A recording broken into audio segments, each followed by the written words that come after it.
Assalamualaikum warahmatullahi wabarakatuh. Selamat datang di channel Slamet Untung. Di sini tempatnya cerita-cerita horor dari kejadian nyata, kisah mistis, sampai bikin kita merinding sendiri. Pas di malam hari, jangan lupa klik subscribe dan nyalakan lonceng notifikasinya agar tidak ketinggalan cerita terbaru dari kami. Kalau sudah siap, yuk langsung kita mulai ceritanya. Waktu sudah melewati 7 hari sejak kematian Haji Adi Gunawan. Kampung Watu Gajah masih diliputi suasana duka yang aneh. Udara malam di kampung itu lebih dingin dari biasanya. Rumah-rumah warga yang biasanya terang menjelang maghrib, kini lebih cepat gelap. Jalan utama di tengah kampung yang biasanya ramai anak-anak berlarian pun sepi. Warga tak lagi singgah ke warung Nyi Inah, janda Haji Adi, yang selama ini dikenal ramah. Ada rasa takut yang menempel di dahi mereka setiap melintas di depan rumah panggung berwarna coklat tua itu. Di dalam rumah itu, Nyi Inah duduk bersila di ruang tamu dengan wajah lesu. Matanya sembab karena kurang tidur. Sejak malam ketiga, setelah kematian suaminya, ada sesuatu yang aneh. Pintu belakang rumah yang semula terkunci, tiba-tiba terbuka sendiri. Piring di dapur jatuh seperti ada yang menyenggol. Dan pada malam ketujuh, suara pintu depan diketuk pelan, tapi terus-menerus terdengar. Selama beberapa menit, tanpa ada siapa-siapa di luar. "Mbak, ini semua nggak wajar," kata Jajang, keponakan jauh Nyi Inah, yang datang malam itu hanya untuk menemani. Nyi Inah memeluk lututnya. "Tante juga tahu, Jang. Makanya tante minta kamu nginep di sini." Jajang menelan ludah. Suara dari loteng rumah sempat terdengar berderak-derik beberapa kali. "Apa kita panggil ajengan Nurdin malam ini, Mbak?" "Besok pagi saja," sahut Nyi Inah cepat. "Kalau malam, ajengan biasanya tidak keluar rumah." Jajang hanya mengangguk, tapi matanya terus mengarah ke pintu dapur yang sejak tadi terasa seperti dijaga sesuatu. Malam itu belum selesai. Sekitar pukul 2 dini hari, Jajang terbangun karena mendengar suara seperti kain diseret dari arah dapur. Ia pelan-pelan bangkit dan melongok lewat sela pintu. Di dapur, ia melihat sosok putih bergerak pelan. Sekilas seperti orang membungkuk, mengenakan kain kafan, berdiri di depan rak piring. Wajah Jajang langsung pucat. Ia mundur perlahan dan menendang kursi secara tidak sengaja. Suara keras itu membuat Nyi Inah terbangun. "Ada apa, Jang?" "Di Aci, dapur, Mbak, ada kain kafan." Nyi Inah tak langsung bereaksi, tapi napasnya tiba-tiba memburu. Ia berdiri dan mengintip. Saat itu juga, pintu dapur tertutup sendiri dengan keras, membuat keduanya menjerit. Pagi harinya, Nyi Inah dan Jajang datang ke rumah ajengan Nurdin. Ajengan menerima mereka dengan sabar. Ia mendengarkan tanpa memotong, lalu diam cukup lama. "Saya tidak bisa sembarangan bicara," kata ajengan akhirnya. "Kalau benar jenazah Haji Adi kembali ke rumah, berarti ada yang belum selesai dari kematiannya." "Lalu bagaimana, ajengan?" tanya Nyi Inah cemas. "Saya harus melihat langsung," jawab ajengan pelan. Siang itu juga, ajengan Nurdin datang ke rumah Nyi Inah. Ia berjalan keliling rumah, berhenti lama di dapur dan kamar Haji Adi, tapi tak menemukan apa-apa. "Saya tidak melihat apa-apa secara kasat mata," katanya akhirnya. "Tapi hawa di rumah ini berat." "Berat bagaimana, ajengan?" tanya Jajang. "Seperti ada yang belum rela pergi," sahut ajengan. "Bukan karena si istri atau keluarga, tapi dari dirinya sendiri." Ucapan itu membuat Nyi Inah semakin takut. Ia menarik lengan ajengan. "Ajengan, ini sudah malam ke-7, tapi kenapa jasadnya seperti datang lagi ke rumah?" "Saya sudah kuburkan." "Baik-baik." Ajengan mengangguk. "Bisa jadi cara penguburannya tidak sesuai untuk orang yang punya beban atau perjanjian semasa hidup." Kalimat itu membuat Nyi Inah diam. Ia menoleh pelan ke arah kamar suaminya. Sejak awal menikah, kamar itu selalu terkunci dan tidak boleh dimasuki siapapun. Adi Gunawan hanya bilang, "Itu kamar kerja." Tapi sekerong, rasa penasaran itu mulai tumbuh di dada Nyi Inah. Malam ke-8, Ujang Rasta yang rumahnya bersebelahan dengan rumah Nyi Inah sedang duduk di serambi ketika ia melihat pintu belakang. Rumah itu terbuka sendiri. Ia menatap ke sana dengan dahi berkerut. Tak lama, ia melihat sesuatu seperti kain putih melayang pelan dari arah dapur rumah Nyi Inah. "Jajang!" serunya pelan sambil masuk ke rumah Nyi Inah tanpa mengetuk. Jajang yang masih bangun segera menyambut Ujang. "Kenapa, Ujang? Aku lihat tadi dari samping ada kain putih keluar dari dapur ini. Aku nggak salah lihat?" Geraknya pelan ke arah lemari. Nyi Inah yang mendengar itu langsung gemetar. Mereka bertiga berdiri di dapur, menatap ke segala arah. "Tapi tidak ada apa." Meski begitu, Rasa dingin tiba-tiba memenuhi ruangan. Bulu kuduk mereka berdiri bersamaan. Kita nggak bisa diam saja, kata Ujang. Kalau ini terus dibiarkan, bisa bikin kampung ini rusak. Warga lain udah pada ngomongin. Tadi siang ada yang bilang jangan main kesini lagi. Tante tahu, sahut Nyi Inah lemah. Tongt, nggak tahu, harus bagaimana. Malam itu mereka bertiga berjaga, tapi tak ada kejadian besar. Hanya suara ketukan di pintu, dan suara langkah di lenggit-langgut yang tidak bisa mereka jelaskan. Esok paginya, kabar soal kain kafan di rumah Haji Adi mulai menyebar luas. Beberapa warga datang dan menyarankan agar jenazah Haji Adi dipindahkan. Ada juga yang menyarankan agar mendatangkan orang pintar dari luar kampung. Tapi semua saran itu ditolak oleh Ajengan Nurdin. Kita belum tahu pasti ini gangguan dari mana. Jangan asal panggil orang, ujarnya tegas. Namun warga mulai gelisah. Beberapa ibu-ibu mengaku anaknya bermimpi didatangi lelaki berkain putih yang menatap dari jendela. Bahkan satu anak kecil tiba-tiba menjerit saat melintas di depan rumah Nyi Inah. Kabar terus menyebar dan membuat suasana kampung jadi panas. Nyi Inah merasa semakin terpojok. Ia tidak tahu harus percaya siapa.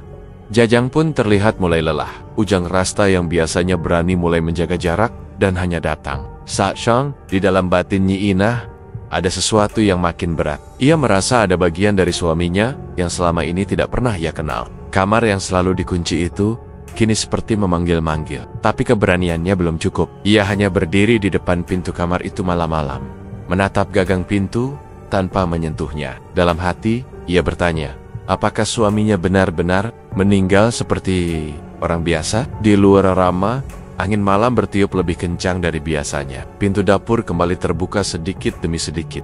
Tidak ada yang melihat, tidak ada yang tahu. Tapi suasana di dalam rumah itu makin lama makin tak bisa dijelaskan dengan akal. Dan belum ada yang berani menjawab kenapa jasad itu tidak tenang. Pagi itu, udara di kampung Watu Gajah masih terasa berat seperti malam sebelumnya. Pintu kamar Haji Adi tetap tertutup rapat. Nyi Inah duduk termenung di tikar, menatap dinding dapur yang semalam menjadi sumber suara. Ia belum tidur sejak suara kain diseret itu terdengar. Jajang, yang semalam ikut berjaga, hanya terdiam di pojok ruang tamu sambil memegang gelas teh yang sudah dingin. Tak satu pun dari mereka bicara. Mereka hanya saling bertukar pandang dengan mata lelah.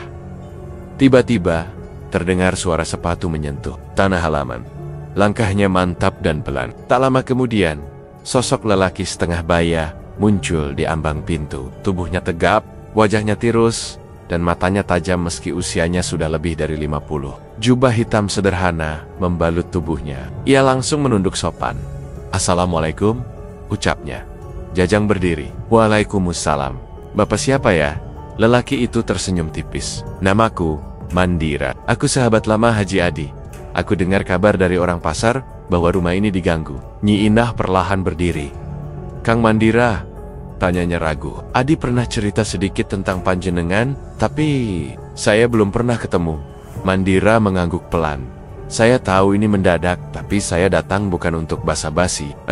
Nurdin yang kebetulan baru datang langsung menyambut Mandira. Panjenengan? Benar sahabatnya Haji Adi? Benar, jawab Mandira tegas. Dan saya tahu kenapa jenazahnya tidak tenang. Semua yang ada di ruangan langsung menoleh. Jajang bahkan terlihat menahan napas. Nyi Inah duduk kembali, menatap Mandira tanpa berkedip. Maaf, kata Ajengan. Apa maksudnya tidak tenang? Kita sudah menguburkan dengan cara baik. Sudah pula. Mandira menunduk sebentar, lalu mendongak dengan wajah serius. Haji Adi Gunawan tidak akan tenang, karena ia punya ikatan dengan sesuatu yang tidak bisa dikubur begitu saja. Apa maksudnya ikatan? Potong Nyi Inah dengan suara pelan. Mandira menarik napas panjang. Almarhum punya perjanjian dengan penguasa gaib di Sungai Citandui, siluman Raja Buaya Putih. Dulu ia datang padaku, meminta bantuan menjalani pesugihan. Aku menolak, tapi ia tetap menjalankannya. Ajengan Nurdin mengerutkan dahi. Kang, saya Ustadz. Saya tidak percaya cerita seperti itu. Kalau tidak ada bukti kuat, Mandira mengangguk. Saya tidak memaksa Ajengan percaya. Tapi, jika Ajengan sudah melihat rumah ini, merasakan beratnya hawa di dalamnya, dan mendengar semua keanehan, apa panjenengan yakin semua itu dari arwah biasa? Suasana hening sesaat. Jajang mencuri pandang ke arah Ajengan Nurdin yang terlihat ragu. Nyi Inah menunduk dalam, dadanya terasa sesak. Lalu, apa yang harus kami lakukan? Tanya Jajang pelan. Satu-satunya cara agar jenazahnya tenang, ujar Mandira, adalah dengan melarungkannya ulang. Tapi bukan dengan cara biasa. Harus melalui perut kerbau, pancal panggung. Itu syarat dari lelaku yang dia jalani. Ajengan menghela napas. Saya tidak pernah mendengar cara seperti itu. Itu bukan dari Islam, jawab Mandira. Tapi ini urusan menebus kesalahan. Kita tidak sedang bicara tentang pahala atau syariat. Kita sedang bicara tentang melepaskan satu jiwa dari jerat gaib. Mendengar itu, Nyi Inah menutup wajahnya. Dengan kedua telapak tangan, bahunya bergetar. Jadi, semua ini karena dia. Karena dia pernah melakukan hal begitu. Selama ini, dia menyembunyikannya. Mandira menatapnya penuh iba. Saya tidak datang untuk membuka aibnya. Saya hanya ingin membantu. Saat sore datang, kabar tentang Mandira menyebar ke warga. Mereka berkumpul di warung dekat rumah Nyi Inah, membicarakan soal kerbau dan larung jenazah. Banyak yang menertawakan cerita itu, menyebutnya sebagai kisah orang gila. Namun sebagian lain mulai gelisah. Mereka tahu Haji Adi memang dulu tiba-tiba kaya tanpa asal-usul jelas. Mereka tahu ada orang yang pernah hilang saat bekerja di proyek bangunan milik Haji Adi. Tapi ketika Mandira minta bantuan untuk mencari kerbau pancal panggung, tak satupun warga yang mau membantu. Saya takut anak saya kena kutuk, kata salah satu bapak. Itu urusan dukun, bukan kami. Mandira hanya mengangguk. Ia sadar, tidak semua orang berani menyentuh perkara ini. Tapi ia tidak bisa bekerja sendiri. Ia hanya ditemani Jajang dan Ujang Rasta, yang meskipun takut, tapi merasa tidak bisa tinggal diam. Malam itu, Nyi Inah termenung lama di depan kamar suaminya. Tangannya menyentuh gagang pintu yang selalu terkunci. Ia baru menyadari, selama 5 tahun menikah, ia belum pernah masuk ke ruangan itu. Suaminya selalu bilang, itu gudang, tempat kerja, dan tidak boleh diganggu. Tapi sekarang, semua terasa janggal. Mandira menyebut, Haji Adi punya perjanjian gaib. Ajengan mulai percaya, dan warga mulai menjauh. Ia memutar kunci dengan perlahan, tapi terkunci rapat. Tidak ada anak kunci dimanapun. Ia berjalan ke dapur, mencari obeng atau apapun untuk mencongkel. Tapi, Ea Yureng, tangannya gemetar. Di luar, suara jangkrik bersahut-sahutan. Rumah itu terasa semakin dingin. Ia kembali ke ruang tengah, duduk, dan menatap lantai kosong. Mandira masuk tanpa bicara. Ia duduk di seberangnya, lalu berkata pelan, di dalam kamar itu mungkin ada sesuatu yang bisa menjelaskan semuanya. Nyi Inah menatapnya dengan mata merah. Tapi saya takut, Kang. Mandira menatap balik. Takut bukan jalan keluar, Nyi. Tapi kalau memang belum siap, saya yang akan buka. Besok, Nyi Inah tak menjawab. Di dalam kepalanya, suara ketukan dari malam-malam sebelumnya seolah kembali terdengar. Tidak ada yang berubah. Haji Adi memang sudah mati. Tapi kenapa jejaknya masih tertinggal kuat di rumah itu? Dan apakah semua yang dikatakan Mandira benar-benar akan membawa ketenangan? Ia menunduk, menahan napas. Sementara di luar, angin malam kembali datang membawa dingin yang tak biasa. Malam di rumah Nyi Inah masih diliputi dingin dan sepi. Rasa gelisah yang ia rasakan sejak mendengar pengakuan Mandira belum surut sedikit pun. Pintu kamar Haji Adi masih tertutup rapat. Belum ada yang berani membukanya. Di ruang tengah, Mandira duduk menunduk, memutar tasbih kecil, sambil sesekali menatap ke arah pintu itu. Suara jangkrik dari luar terdengar seperti merayap ke dalam dinding. Nyi Inah melipat tangannya di dada, berusaha menenangkan diri, tapi tubuhnya tetap gemetar pelan. Kita mulai besok pagi, kata Mandira perlahan, memecah hening. Kerbau sudah ditemukan. Pemiliknya tinggal di ujung timur kampung, dekat sawah kering. Ajengan Nurdin yang baru datang dari musala langsung duduk bersila. Panjenengan yakin itu kerbau yang cocok? Tanyanya. Mandira mengangguk. Hitam kelam, bertanduk kecil, dan matanya tidak sejajar. Itu ciri pancal panggung yang biasa digunakan untuk pelarungan jenis ini. Bismillah saja, gumam Ajengan Nurdin pelan. Mudah-mudahan ini jalan keluarnya. Pagi harinya, kerbau dibawa dengan tali tebal dan dikawal oleh 4 orang. Suaranya meringkik pelan sejak keluar dari kandang. Beberapa warga mengikuti dari kejauhan, meski wajah mereka menunjukkan keraguan dan ketakutan. Di pelataran rumah Nyi Inah, jenazah Haji Adi yang telah digali dari kubur sebelumnya dibaringkan di atas tikar pandan. Wajahnya ditutupi kain putih. Dan di sampingnya berdiri Mandira serta Ajengan Nurdin dengan pakaian serba gelap. Saya minta semua yang hadir tetap tenang, ujar Mandira sebelum memulai. Jangan bicara sembarangan. Jangan menertawakan. Jangan menyela. Apapun yang terjadi nanti, diam. Ajengan menambahkan, ini bukan syariat, tapi ini keharusan untuk menebus perjanjian yang dia buat. Kita tidak sedang main-main. Kerbau ditidurkan dengan paksa. 2 orang menahan kepalanya, 2 lainnya menahan kaki. Seorang lelaki tua yang dibawa Mandira mengambil pisau besar, lalu menyembelih dengan 1 tarikan. Suara darah mengucur, membuat beberapa warga mundur dan menutup hidung. Bau anyir menyebar cepat. Beberapa perempuan tampak pucat dan memilih pergi.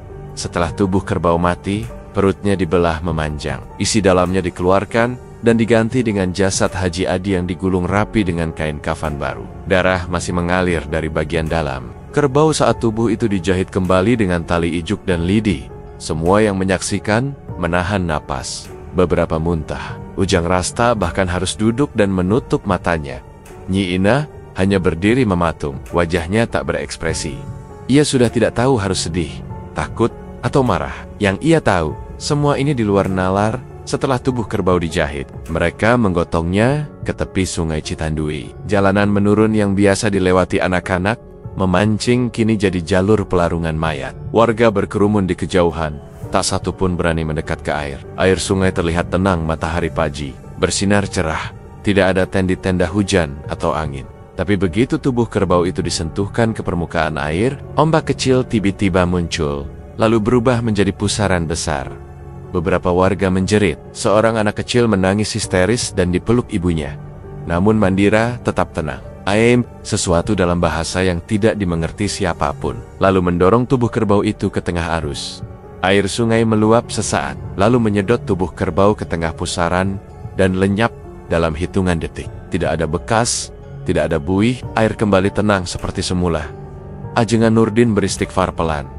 Ini bukan sihir biasa. Mandira berdiri, menoleh ke arah warga. Semua yang melihat ini tidak perlu bicara keluar. Tidak usah membesar-besarkan. Kita sudah menyelesaikan sesuatu yang seharusnya diselesaikan sejak dulu. Tak ada yang menyahut. Warga hanya diam, lalu perlahan bubar satu persatu. Beberapa masih terlihat syok. Di antara mereka, hanya Nyi Inah yang tetap diam paling lama di tepi sungai. Ia seperti kehilangan arah, menatap air yang kini mengalir pelan.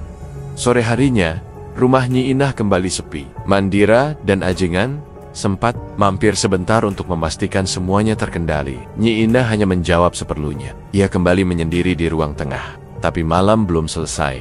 Sekitar pukul 1 dini hari, suara aneh kembali terdengar. Kali ini bukan dari dapur atau pintu belakang, tapi dari dalam kamar Haji Adi.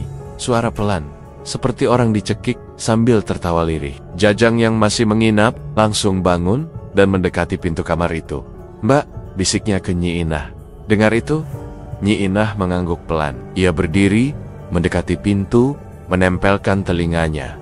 Suara itu masih ada, seperti tertahan, seperti berasal dari dalam, tapi tak jelas wujudnya. Mereka hanya berdiri mematung. Tak lama kemudian, Mandira datang terburu-buru, seolah sudah tahu akan ada gangguan. Ia tidak berkata banyak, hanya menatap pintu kamar Haji Adi dengan sorot tegas. "Saya minta izin," ucapnya pelan. "Besok kita buka kamar ini. Tidak bisa ditunda lagi." Nyi Inah menatap pintu itu dengan wajah tegang. Suara dari dalam sudah berhenti, tapi rasa dingin di gagang pintu masih tertinggal. Tidak ada yang bicara setelah itu. Rumah kembali senyap. Tapi yang ada di dalamnya tahu, ketenangan belum datang. Bukan dari sungai, bukan dari mayat, tapi dari dalam rumah itu sendiri. Suara dari dalam kamar Haji Adi memang sudah berhenti, tapi hawa dingin yang menyelubungi rumah Nyi Inah masih terasa menusuk hingga ke tulang. Mandira tidak banyak bicara. Ia hanya berdiri mematung di depan pintu kamar itu. Jajang dan Ujang Rasta berdiri di belakangnya sambil menunggu aba-aba. Nyi Inah memegang lengan kusam jendela, mencoba menenangkan dirinya sendiri. Beberapa menit berlalu tanpa suara, hanya napas berat yang terdengar dari masing-masing orang. "Kita buka sekarang," ucap Mandira akhirnya. "Jangan ditunda." Ujang Rasta mengambil linggis yang sudah disiapkan. Ia sempat menoleh ke Nyi Inah, meminta persetujuan dalam diam. Nyi Inah hanya mengangguk kecil. 1 hentakan, 2 kali congkelan, dan suara kusen pecah pun terdengar. Pintu kamar itu akhirnya terbuka. Begitu daun pintu terayun, bau amis langsung menyeruak dari dalam. Semua orang menutup hidung. Bahkan, Ajengan Nurdin yang selama ini tenang, ikut memundurkan langkahnya. Lampu senter disorotkan ke dalam ruangan, dan tampaklah ruangan gelap yang dindingnya dilapisi kain hitam lusuh. Di tengah-tengah ruangan ada sebuah tempat kecil berbentuk segi empat, dinaikkan sedikit dari lantai, dan di atasnya berdiri patung perunggu berbentuk buaya dengan moncong terbuka ke atas. Di sekelilingnya ada lilin-lilin yang sudah meleleh habis, bunga kering, serta beberapa sesajen yang sudah berubah warna. Ajengan menutup mulut dengan sarung. Allahu Akbar, gumam nih. Pelan, Mandira mendekat ke bagian samping tempat itu. Ia menemukan mangkuk tanah liat besar, berisi cairan kental hitam pekat. Bau anyirnya menyengat. Ia mengangkat sedikit mangkuk itu, lalu meletakkannya kembali. Darah ayam cemani, ujarnya, masih belum kering sempurna. Jajang berusaha menahan mual, sementara Ujang Rasta berpegangan pada kusen pintu, tidak berani masuk lebih dalam. Di pojok ruangan, terlihat botol-botol kecil berisi cairan aneh, dan bungkusan kain merah yang diikat dengan tali ijuk. Ajengan Nurdin perlahan masuk. Meski langkahnya kaku, ia menatap patung buaya itu dengan dahi mengernyit. Saya tidak menyangka Nyi Inah tak mampu menahan tangis. Ia jatuh terduduk di ambang pintu, kedua tangannya menutup wajahnya. Selama ini saya tinggal dengan orang seperti ini. Saya nggak tahu apa-apa. Mandira menoleh ke arahnya. Dia pandai menyembunyikan. Kau tidak perlu menyalahkan diri sendiri. Selama bertahun-tahun, kamar ini selalu terkunci. Katanya hanya tempat menyimpan barang. Saya bodoh, Kang, ucap Nyi Inah lirih. Mandira mendekat dan meletakkan tangan di bahu Nyi Inah. Yang penting sekarang, kita bersihkan semua ini. Kita larungkan ke sungai. Semua yang ada di ruangan ini harus hilang. Sisa kontraknya tidak boleh ada yang tertinggal. Ajengan mengangguk. Kalau perlu, saya bantu membacakan doa di pinggir sungai nanti.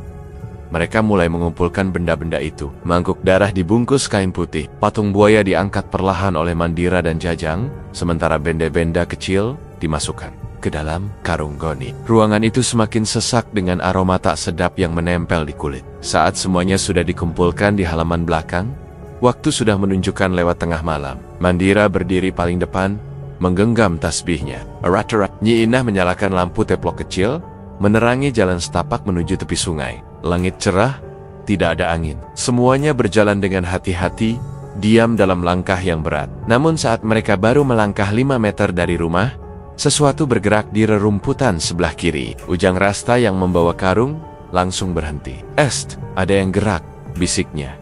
Mereka menoleh. Dari balik semak, muncul sosok hewan merayap. Tubuhnya panjang, berwarna putih keabu-abuan, biawak, tapi ukurannya tak biasa. Panjangnya hampir 2 meter, dan matanya merah menyala. Hewan itu berdiri tepat di tengah jalan, menghalangi langkah mereka. Jajang melangkah mundur. Itu bukan biawak biasa, Kang. Ajengan langsung membaca ayat-ayat pendek di bawah napasnya. Tapi biawak itu tidak bergerak. Ia hanya berdiri diam. Lidahnya menjulur perlahan, seperti mengendus arah angin. Mandira merapatkan kakinya. Jangan panik, jangan ada yang bicara sembarangan. Ujang Rasta mencengkeram karung lebih erat. Mau kita lewat mana? Biawak itu bergeser ke kanan, lalu ke kiri, tapi tetap di jalur yang sama. Tatapannya lurus ke arah patung buaya yang dibungkus di tangan Jajang. Nyi Inah mulai gemetar lagi. Ia berdiri paling belakang, tidak berani melihat langsung. Kita kembali saja dulu. Mandira menoleh ke Ajengan. Kita tunda sampai pagi. Kalau kita paksa malam ini, bisa jadi malah tambah bahaya. Ajengan mengangguk cepat. Saya setuju. Ini bukan saatnya melawan langsung. Mungkin dia penjaga tempat ini. Mereka akhirnya kembali ke rumah, membawa semua benda yang belum sempat dilarung. Biawak putih itu tetap berdiri di tempatnya, menatap kepergian mereka tanpa bergerak sedikit pun. Sesampainya di rumah, semua benda itu dimasukkan ke ruang dapur dan dikunci.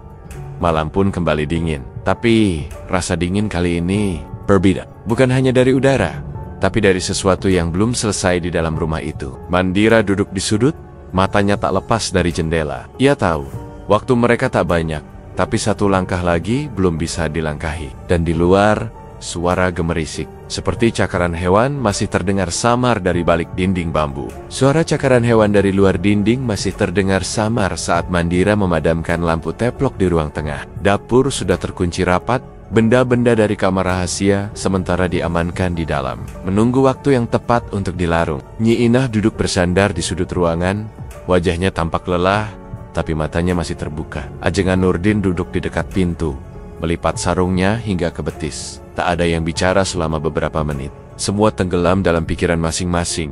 sampai Mandira angkat suara dengan nada pelan. "Saya dan Haji Adi sudah kenal sejak kami masih remaja," ucapnya sambil menatap lantai. "Dulu kami tinggal di Sukabumi, satu kampung." Ajengan menoleh, sementara Nyi Inah perlahan mengangkat wajahnya. Mandira melanjutkan, suaranya tetap tenang, tapi berat. "Dari dulu, Adi memang suka datang ke tempat-tempat angker. Dia penasaran soal dunia yang tidak kelihatan. Saya ikut-ikutan waktu itu, walau tidak seberani dia. Kami pernah menginap semalam di tengah hutan, hanya demi melihat cahaya api biru yang katanya bisa mendatangkan rejeki." Ajengan mengangguk pelan. "Itu waktu masih belum menikah." "Iya, kami masih muda. Lalu suatu malam, Adi mengajak saya ke Curug Cikaso. Katanya dia pernah bermimpi ada perempuan tua yang memanggil namanya dari sana. Waktu kami sampai di curug, suasananya aneh. Airnya keruh, tapi tidak deras. Dan kami bertemu seseorang." Mandira menarik napas, seolah ragu untuk melanjutkan. Tapi akhirnya ia berkata juga, "Namanya Nyai Banyu Rukmi, perempuan tua. Rambutnya panjang sekali, kulitnya keriput, tapi matanya tajam. Dia tahu nama kami berdua, padahal kami belum pernah bertemu." "Jin perempuan?" tanya Ajengan hati-hati. Mandira tidak menjawab langsung. Ia hanya mengangguk kecil. Sejak pertemuan itu, Adi mulai berubah. Ia jadi lebih tertutup. Ia bilang Nyai itu menawarkan ilmu dan kekayaan, tapi butuh keyakinan dan keberanian. Saya menolak, saya takut, tapi Adi, dia penasaran.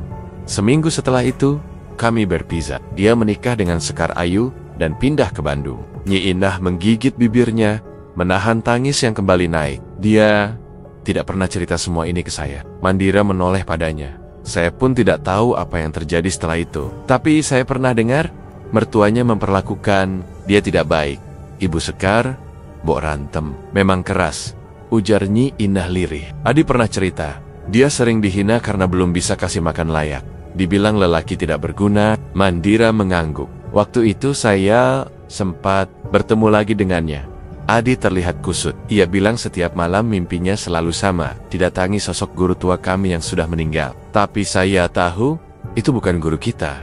Itu hanya penyamar, jin yang menuntunnya kembali ke jalur lama. Ajengan memejamkan mata. Saya paham sekarang. Semua ini bukan baru terjadi kemarin. Setelah itu, lanjut Mandira, Adi tak pernah balas surat saya lagi. Saya hanya dengar dia pindah ke sini, ke Watu Gajah. Dan sejak itu, saya yakin dia sudah memulai sesuatu yang seharusnya tidak dimulai. Suasana kembali hening. Nyi Inah menyandarkan kepalanya ke dinding. Saya selalu kira dia kumal orang biasa, suami yang bekerja keras, kadang temperamen, tapi baik. Ternyata dia menyembunyikan semuanya. Dia tidak jahat, Nyi, kata Mandira perlahan. Dia hanya terlalu lelah. Tekanan dari keluarga, dari ekonomi, dari rasa gagal. Itu yang membuka pintu bagi yang tidak terlihat. Ajengan menambahkan, tapi itu bukan alasan untuk mengikat diri ke dunia lain. Sekarang kita yang harus menanggung akibatnya. Mantap. Menunduk dalam-dalam. Saya menyesal, Ustadz. Dulu saya bisa lebih keras. Saya bisa tarik dia, atau lapor orang tua, atau bawa dia pergi. Tapi saya diam, saya kira dia hanya sedang bosan. Semua orang punya salah di masa lalu, ucap Ajengan. Yang penting sekarang, kita bersihkan sisa-sisanya. Kita selesaikan dengan cara yang benar. Namun wajah Mandira tetap diliputi kegelisahan. Saya takut ini tidak sesederhana itu. Tidak ada yang menyambut perkataannya. Tilur bertiup pelan, membuat dahan pisang bergoyang, dan menimbulkan suara gesekan yang menambah suasana mencekam. Di dalam, rasa bersalah, marah, kecewa, dan sedih bercampur menjadi satu. Semuanya menatap kosong ke arah pintu dapur yang terkunci. Di baliknya benda-benda terlarang masih tertahan. Nyi Inah menggenggam lututnya. Kalau saja saya tahu sejak awal, mungkin saya bisa hentikan dia. Mandira menggeleng. Tidak semudah itu, Nyi. Dia terlalu dalam masuknya. Ajengan perlahan berdiri dan menutup jendela. Kita istirahat sebentar. Besok masih panjang. Tapi malam itu tidak benar-benar bisa ditutup. Pikiran mereka tetap bergelut. Mandira menatap lampu teplok yang mulai meredup. Sementara suara seperti detak dari dalam dinding dapur terdengar pelan dan berulang. Seolah ada yang menunggu untuk dibuka kembali. Suasana rumah masih dilingkupi senyap ketika Mandira kembali membuka suara. Wajahnya menegang, sorot matanya jauh ke masa yang sudah lama dikubur. Nyi Inah memeluk lututnya, duduk dekat dinding, sementara Ajengan Nurdin duduk bersila di lantai. Tangannya menggenggam tasbih, tapi tak ada zikir yang keluar. Api lampu teplok memantul redup di wajah mereka. Kalian harus tahu, kata Mandira lirih. Aku pernah ikut Haji Adi ke Karangkamulian. Ajengan mengernyitkan dahi. Itu tempat di ujung Sungai Cetandui, bukan? Iya, jawab Mandira. Kami pergi setelah Adi gelisah terus-menerus. Ia bilang, hidupnya buntung. Istrinya terus dihina ibunya. Ekonomi makin menekan. Waktu dia bilang ingin cari jalan keluar. Aku pikir hanya sekadar semedi, seperti yang dulu-dulu. Tapi rupanya, dia sudah punya niat lebih dari itu. Mandira menelan ludah. Matanya tetap menatap lantai. Kami dipandu oleh seorang dukun tua, Abah Ganda.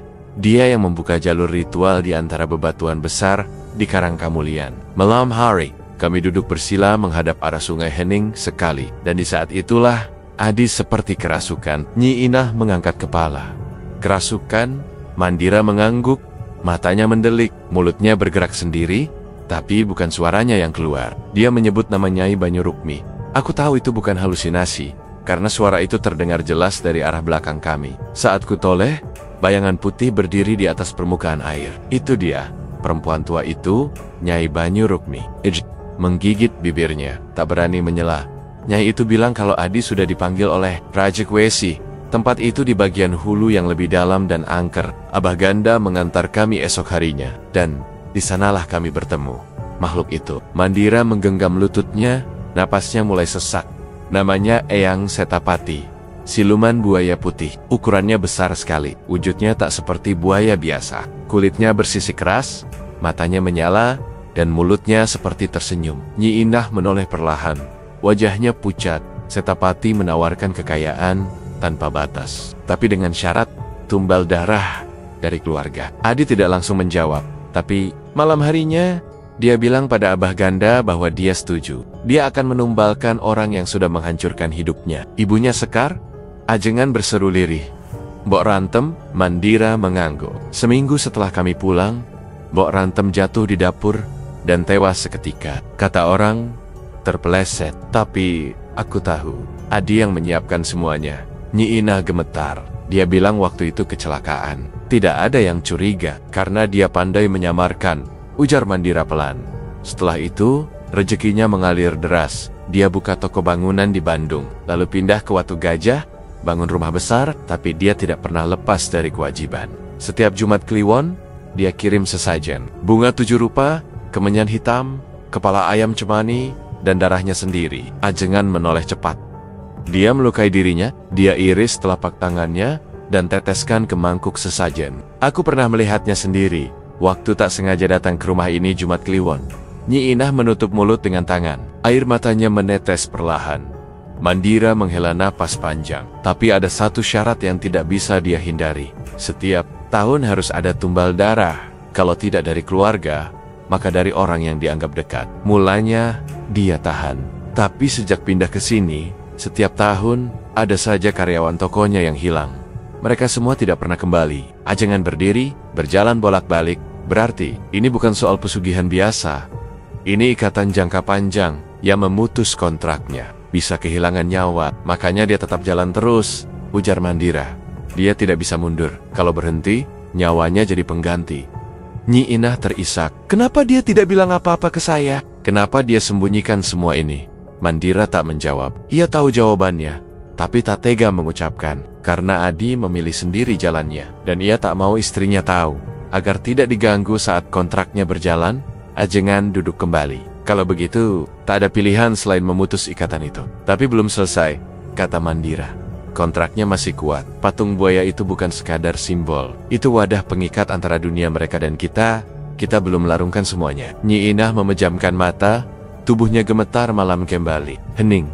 Tapi kali ini bukan hanya karena lelah. Di luar Rama, suara air di selokan mengalir lebih deras dari biasanya. Suara katak pun seolah berhenti. Dan di antara sunyi itu, muncul suara lirih dari arah dapur. Suara benda terjatuh. Tidak keras, tapi cukup membuat semua kepala menoleh ke arah yang sama. Tidak ada yang bicara, tak satu pun berani bangkit. Tapi di dalam dada mereka, sesuatu mulai bergerak. Sesuatu yang belum tuntas. Rumah di ujung Watu Gajah itu masih dilingkupi keheningan setelah Mandira mengisahkan awal mula perjanjian pesugihan. Tapi ketenangan itu hanyalah sisa dari badai yang akan datang. Mandira menatap dinding rumah itu. mengingat satu masa yang tak pernah bisa ia lupakan. Tahun kelima setelah haji, Adi menjalankan ikatan dengan siluman buaya putih. Aku masih ingat malam itu, gumam Mandira pelan. Sekar Ayu mulai sering mimpi buruk. Dia terbangun tengah malam, menjerit dan menggigil. Waktu itu Haji Adi bilang dia hanya lelah. Tapi, aku tahu, itu tanda pertama. Ajengan Nurdin mendekat, duduk sejajar dengan Mandira. Apa yang sebenarnya terjadi padanya?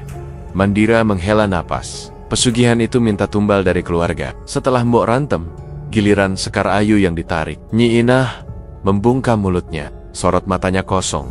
Dia istrinya sendiri. Dan Haji Adi tahu, lanjut Mandira.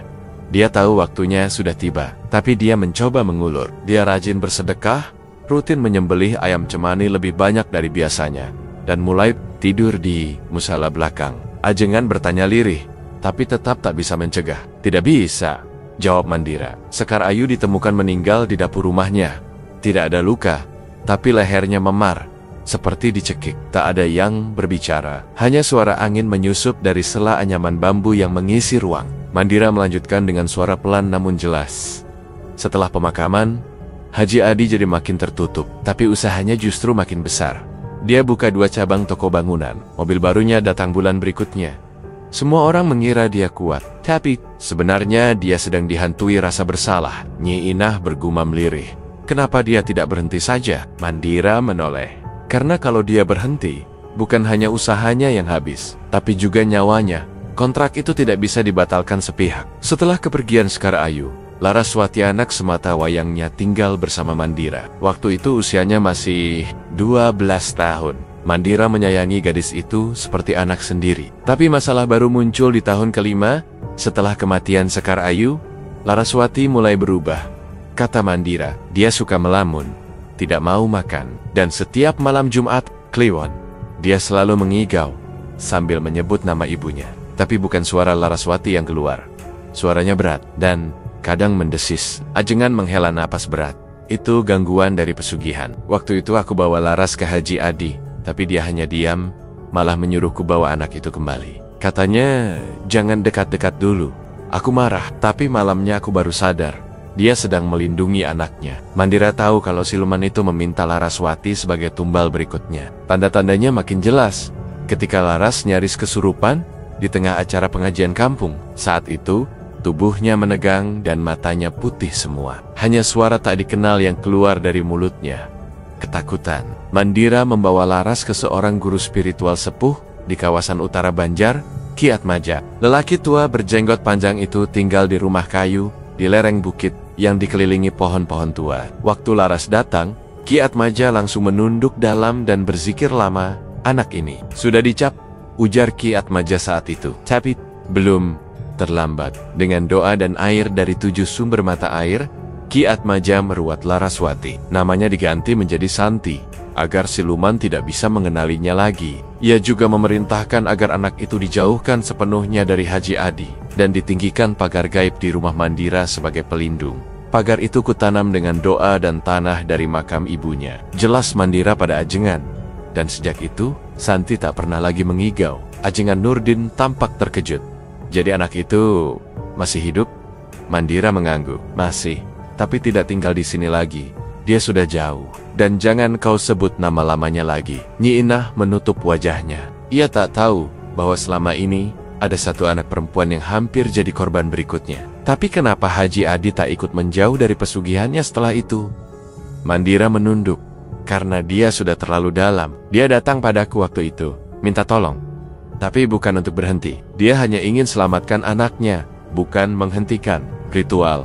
Ajengan menatap lantai dengan gelisah. Jadi dia memilih tetap menjalankan semua itu, asal anaknya aman. Ya, jawab Mandira. Dia tetap jadi penyedia tumbal. Hanya bukan keluarganya lagi, tapi orang-orang yang bekerja padanya, atau yang dianggap tak penting, malah makin larut. Di luar Rama, suara daun pisang bergesek perlahan oleh angin, tapi di dalam, suasana tak menurun. Sebaliknya, makin pekat oleh kenyataan yang baru terungkap. Nyi Inah menangis pelan. Ajengan tak bergerak, dan Mandira hanya duduk menatap pintu yang belum sepenuhnya tertutup. Seperti ada sesuatu di baliknya. sesuatu yang masih menunggu, sesuatu yang belum selesai. Mandira masih duduk di ruang tengah bersama ajengan Nurdin dan Nyi Inah. Angin malam menyusup dari sela-sela dinding, membawa dingin yang tak hanya menusuk kulit, tapi juga batin. Setelah membongkar masa lalu Haji Adi dan menyebut nama Santi, suasana berubah makin berat. Tak satu pun dari mereka bergerak atau bicara, seolah semua sedang memikirkan apa yang tersisa dari perjanjian itu. Setelah itu, ujar Mandira pelan, "Aku membawa Santi ke pesantren di Garut. Dia kubesarkan, seperti anakku sendiri. Kuberi nama baru, kuhilangkan semua jejak tentang masa lalunya." Ajengan Nurdin mengangguk, dan Haji Adi, Mandira menatap api pelita yang hampir padam. Dia tidak berubah, malah pindah ke kampung ini bersama perempuan yang kau kenal sebagai Nyi Inah. Pesugihannya tetap berjalan, hanya saja caranya lebih diam-diam. Nyi Inah menunduk, wajahnya pucat. Ia tampak mulai memahami serpihan aneh dalam rumah tangganya selama ini. Dulu aku hanya mengira dia lelaki pendiam dan banyak sembunyi karena trauma. Tapi ternyata, Mandil menghela napas.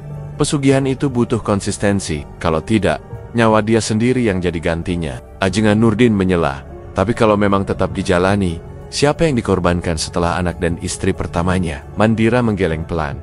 Dia mulai menyebar uang, wajah Nyi Inah langsung menoleh. Apa maksudnya menyebar uang? Wang, itu bukan untuk sedekah, bukan juga untuk memberi bantuan, kata Mandira. Dia melemparkan uang itu secara acak, kadang disisipkan di bawah pintu, kadang dilempar ke jalan. Siapapun yang mengambilnya, tanpa sadar menjadi calon tumbal. Ajkeng terpaku. Lalu, siapa saja yang sudah jadi korban? Mandira memejamkan mata. Selama 10 tahun terakhir, ada 12 orang hilang di kampung ini. Dari buruh harian, tukang bangunan, sampai anak kecil. Tidak ada yang tahu kemana mereka. Tapi semua kejadian itu terjadi setelah malam Jumat Kliwon.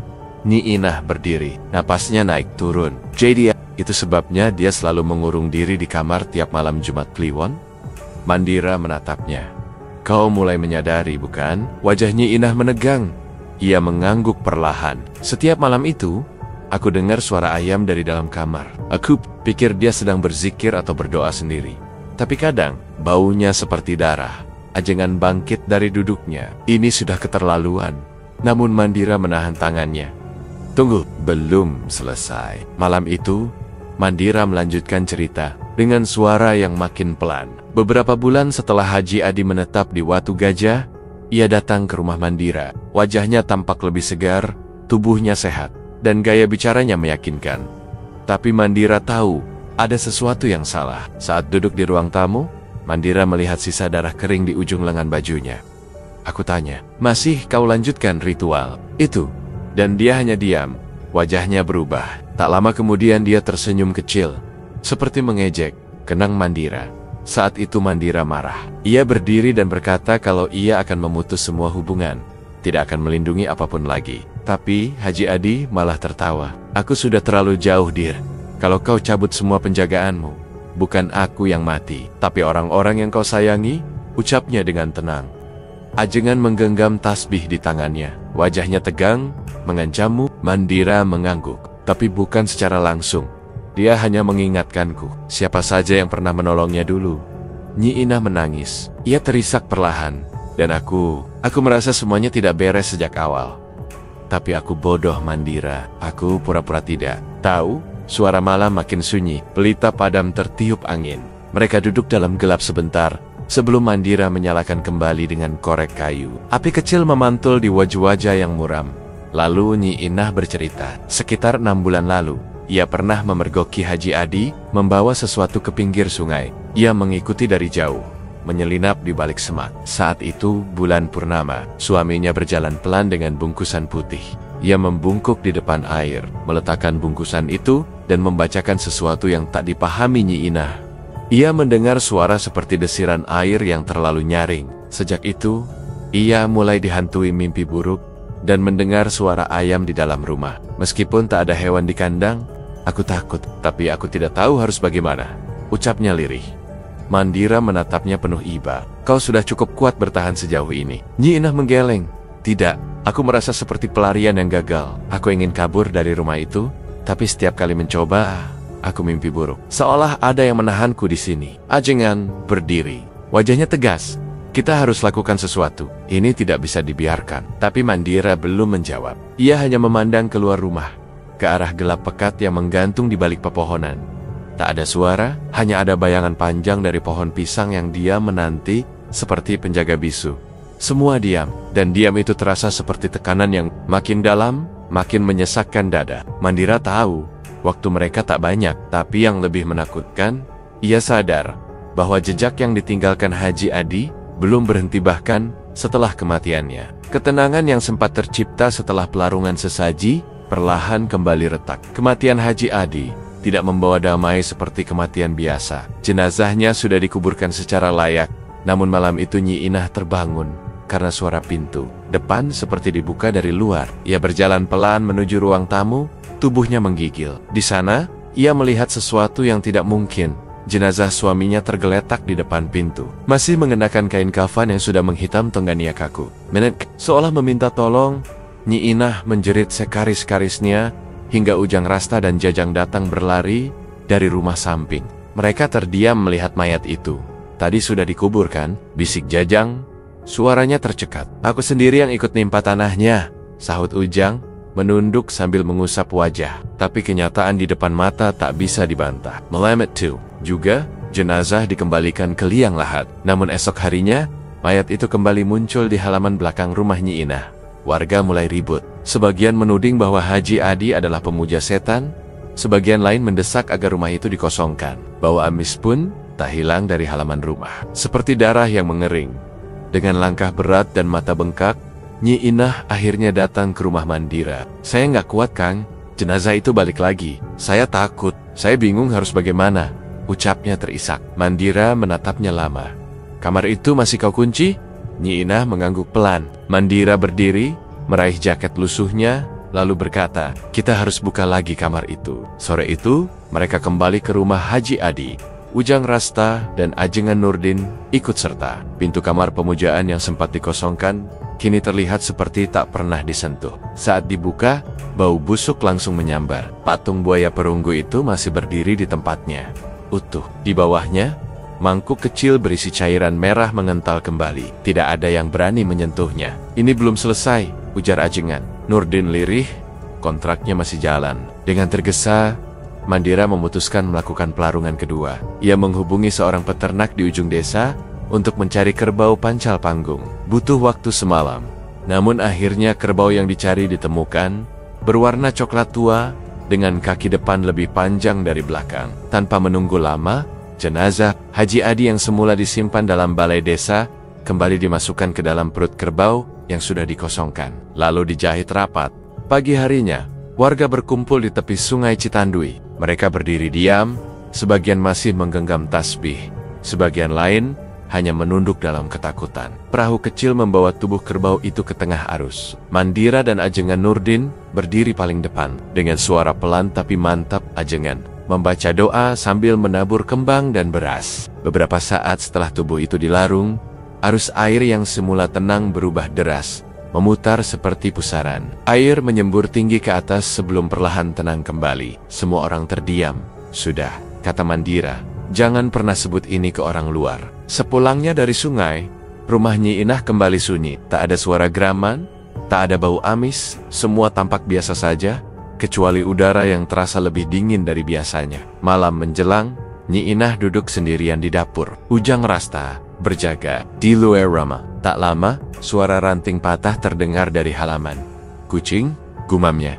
Tapi suara itu terlalu berat. Ujang berlari ke depan, matanya langsung membelalak. Seekor biawak besar berwarna putih berdiri di tengah halaman. Dia memandang ke arah pintu.